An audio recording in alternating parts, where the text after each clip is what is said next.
Okay, so when you think Florida, what pops into your head? I'm guessing beaches, right? Sunshine, palm trees. But what if I told you the most important parts of the state, well, they're kind of hidden on a spreadsheet. Today, we're looking past that postcard image to find out what it really costs to invest in the Sunshine State in 2025. So yeah, if you're even thinking about moving or investing there, this is the big question you've got to ask yourself.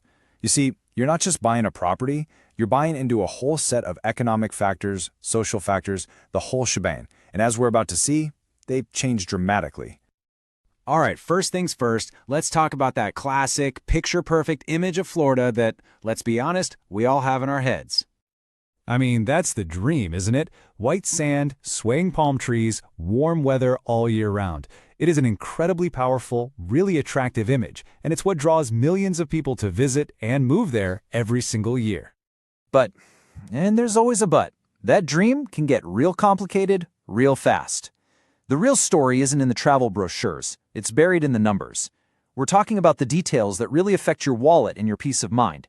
Things like crime statistics, insurance premiums, and of course, housing costs. And these things can swing wildly from one zip code to the next. Okay, so let's pull out our map. Think of this next part as our guide to the real Florida, the one where cost and safety are the two biggest landmarks you need to watch out for. On one end of this map, you've got a place like Marco Island. It's ranked as the safest place in the entire state, a true paradise. But that level of safety comes with a serious price tag. We're talking a median home price of over $1.2 million. Wow, that is the premium you pay for peak peace of mind. Okay, now let's completely flip the script and head to the other side of that map. You've got a city like Pensacola. Here, the median home price is a whole lot more accessible, sitting around $361,000.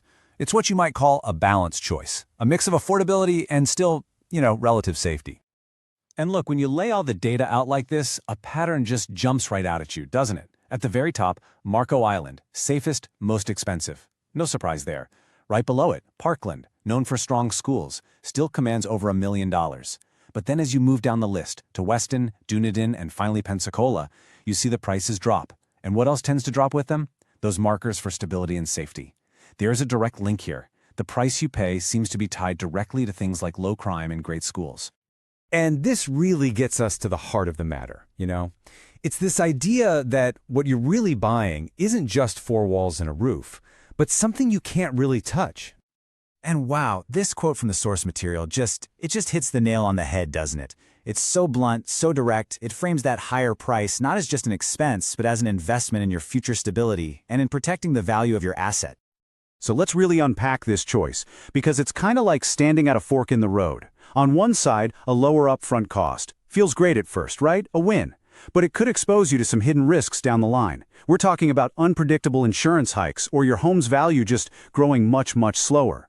On the other side, paying that premium up front, it acts like a shield. It helps build a foundation for long-term stability and protects your equity.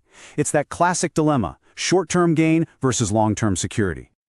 Okay, let's take a step back for a second, because believe it or not, this isn't just a lesson for people buying a house in Florida. This principle applies to so much more. Seriously, think about it. Are you an entrepreneur figuring out where to open up shop? A professional choosing a new job? An investor deciding where to put your capital? The same logic applies everywhere. Looking past that initial sticker price to understand the total cost and the long-term stability, that is the key to making smarter, more resilient decisions. So what's the takeaway here? It really boils down to three simple but super powerful rules for getting long-term value.